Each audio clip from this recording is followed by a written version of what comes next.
Un mensaje de fe.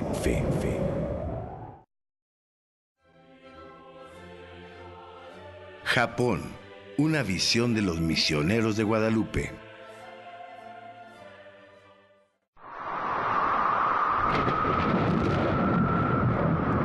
Desde el principio existe la palabra, y la palabra estaba con Dios, y la palabra era Dios.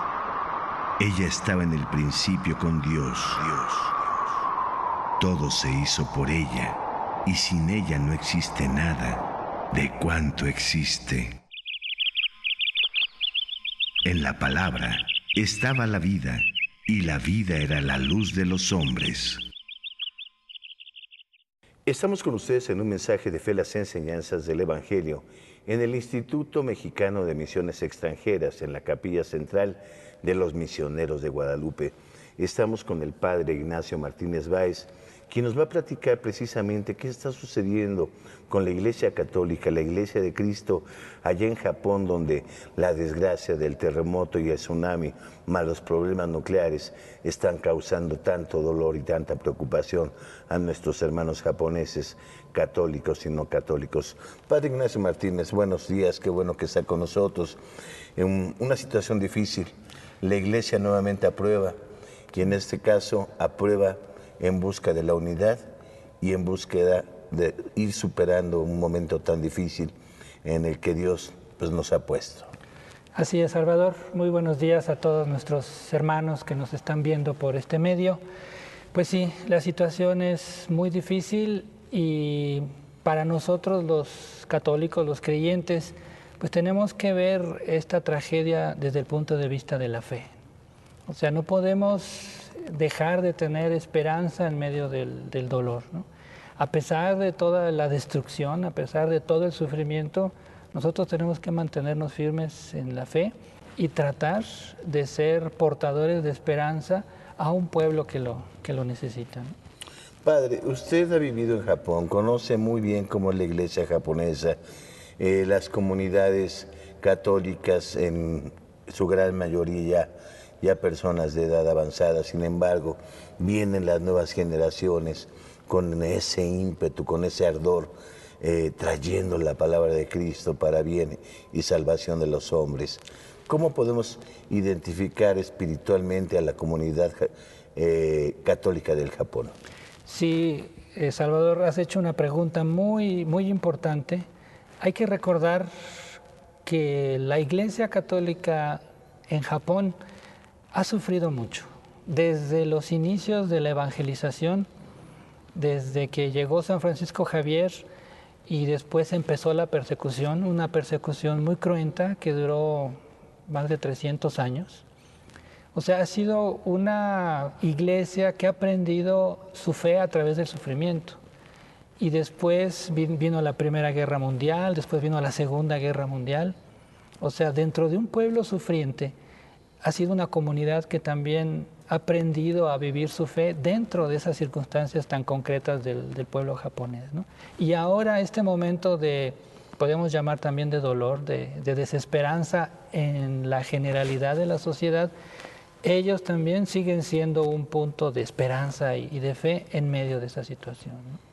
Padre, recordamos, por ejemplo, mártires como San Felipe de Jesús, protomártir mexicano, que murió crucificado precisamente en Nagasaki, y junto con otros mártires, tanto religiosos como japoneses, religiosos europeos como había españoles, españoles, portugueses sí. y también jóvenes japoneses, sí, niños había japoneses. Niños. En ese primer grupo de los 26 mártires japoneses había niños, ¿no? Y había laicos, había sacerdotes y había religiosos, ¿no? Y de hecho San Felipe de Jesús fue el primero que murió, por eso es el protomártir también de Japón, ¿no? Padre, pero bueno, ya estamos en el año 2011, estamos viviendo una realidad verdaderamente triste, un terremoto de una magnitud que no se esperaba en Japón, las consecuencias del tsunami que costaron la vida a miles de personas y los problemas nucleares, que también son otra amenaza para el pueblo japonés, tanto católico como no católico. Explíquenos qué está sucediendo de acuerdo con la información que a usted le ha llegado y de acuerdo con los reportes especiales que ustedes dentro de la iglesia, como misioneros de Guadalupe, van teniendo día con día. Muy bien, Salvador, con muchísimo gusto. Quisiera presentarles, este es el último número que salió del periódico católico de Japón, donde viene un mapa precisamente de la diócesis de Sendai, un poquito para situar a todos nuestros hermanos. El terremoto y todas las consecuencias más graves de esta tragedia se han concentrado en 3 prefecturas de Japón, en el noreste, que son la prefectura de Fukushima, la prefectura de Miyagi y la prefectura de Iwate. Todo eso conforma la diócesis de Sendai. O sea, la diócesis de Sendai es la que está sufriendo, es precisamente esta zona.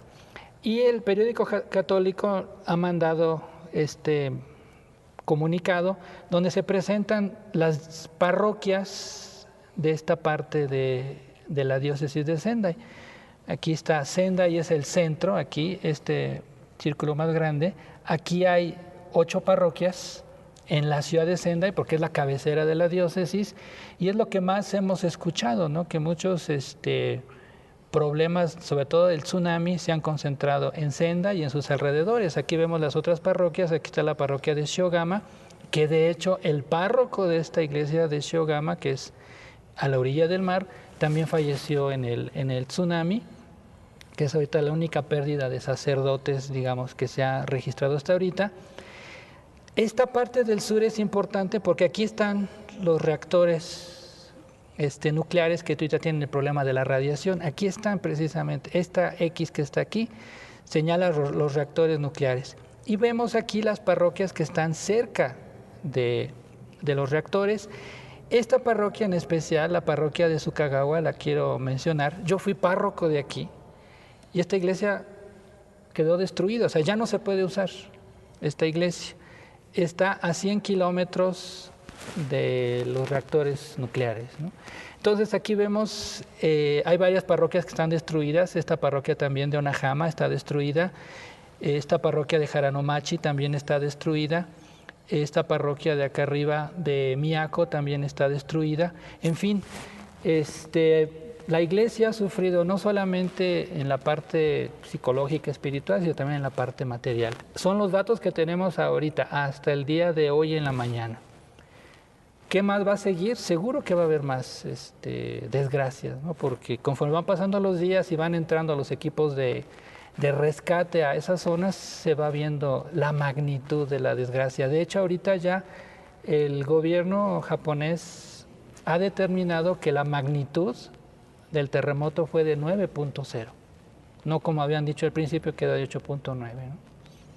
Es un terremoto realmente de un impacto tan grande como varias bombas nucleares al mismo tiempo, en un poder destructivo, en una fuerza incontrolable de la naturaleza, Padre Ignacio. Sí.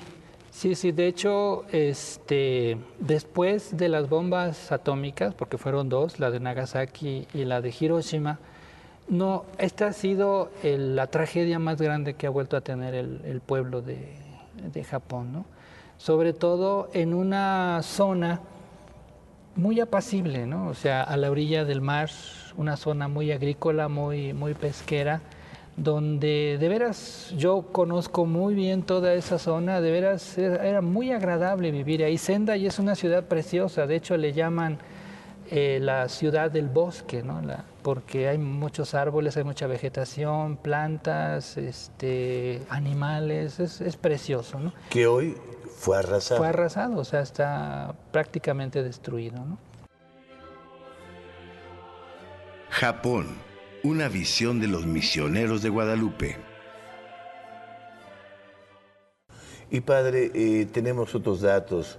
Sabemos que pues las parroquias, las iglesias que no son muy grandes, pues no tienen ahorita posibilidad de dar servicio, que hay muchas que son inseguras, Sí. que aunque siguen en pie, pues quizá ya no se puedan usar, que vendrá todo un proceso de reconstrucción, de volver a levantar nuestras iglesias, de unir a nuestro pueblo, a nuestros fieles, para que ayuden a nuestra Iglesia Católica y a su vez ayuden a todo el demás pueblo japonés a superar Exactamente. esta desgracia. Exactamente. Exactamente el día de ayer, los obispos de Japón se reunieron en la ciudad de Sendai, precisamente con el señor obispo de Sendai, y establecieron un centro de ayuda que la Iglesia Católica de Japón va a proporcionar al pueblo japonés. O sea, esto quiere decir que la Iglesia no solamente va a ayudar, obviamente, a los fieles católicos, sino a todos aquellos que lo necesiten, ¿no? Como lo hace en todo el mundo. Como se hace en todo el mundo. De hecho, la que va a llevar la organización de este centro es la Cáritas, que es el brazo de la asistencia social de la Iglesia Católica en todo el mundo. Entonces, Cáritas Japón es la que va a organizar este centro de ayuda, pero los obispos insistían en algo muy importante en su mensaje, ¿no? Tal vez la Iglesia no tenga muchos recursos económicos, pero tiene el recurso más importante, que es la fe. Entonces, en estos momentos de desgracia, tal vez haya muchas organizaciones, según ya lo está haciendo la Cruz Roja, ya lo está haciendo el gobierno de Japón, enviar rescatistas, enviar alimentos, enviar agua, enseres para la vida de las personas. Pero lo que puede aportar la Iglesia especialmente es la parte del apoyo espiritual. En estos momentos de dolor, la gente también necesita de un apoyo de fe, de esperanza, una palabra de consuelo, una ayuda interior para rehacer al hombre desde su interior, no nada más en la parte física, externa, que es muy importante y es necesaria. Pero, por ejemplo, cómo levantar a tanta gente que ha perdido a sus seres queridos, que ha perdido todo en la vida, su patrimonio, su casa, su tierra, sus familiares. Entonces, la Iglesia ahorita, en estos momentos de dolor, su mejor aportación y su aportación específica es en la parte espiritual, en la parte de rehacer al hombre interiormente. Y yo pienso también, Padre Ignacio Martínez Báez, que las aportaciones financieras también son importantes. En ocasiones, el enviar agua o comida o algunos enseres, pues no sé, petróleo, gasolina, todo lo que se necesita, especialmente en esas zonas que son muy frías. Usted me platicaba que está nevando que está nevando actualmente. Con dinero se puede ayudar porque las logísticas para transportar también luego son muy complicadas. Sí, definitivamente en nuestro caso aquí en México no es posible recaudar bienes de comida, de agua, de medicinas, etcétera. Porque el problema es transportarlos hasta allá y después de ahí llevarlos hasta estos lugares de desgracia, ¿no? Lo que es más efectivo es definitivamente la ayuda económica. A través de los medios concretos que hay allá, es mejor aportar económicamente y a través de los medios que tiene la Iglesia Católica se pueda financiar todo este proyecto que te digo de asistencia espiritual, de asistencia también material para estas gentes.